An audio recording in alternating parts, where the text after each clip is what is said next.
Sometimes a policyholder will find themselves in a situation where their property started out in a low to moderate risk flood zone, such as a B, C, or X zone.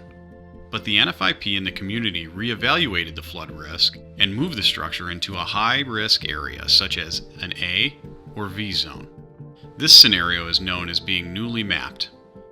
The newly mapped procedure also applies to properties in zones D, AR, or A99 that have been newly mapped into different special flood hazard areas, or SFHAs. For clients that are newly identified to be a high-risk flood area, the NFIP offers a cost savings option called the newly mapped procedure.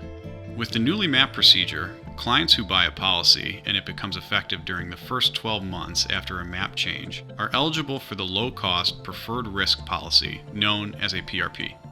If the policy does not take in effect in the first 12 months after a new mapping, this will still apply only if three criteria are met.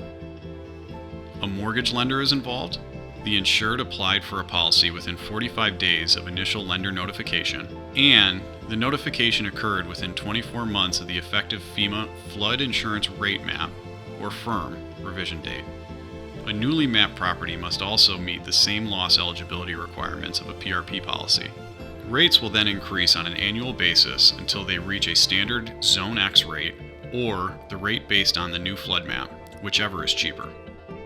If the building is sold, the policy can be transferred to the new property owner, which allows the new owner to also have the advantage of a lower cost rate. If the payment is received 90 or more days after a policy expiration date, a new application is required and the newly mapped eligibility would be lost. If the coverage lapses, FEMA allows a one-time exception and the policy can be reinstated with the newly mapped rates.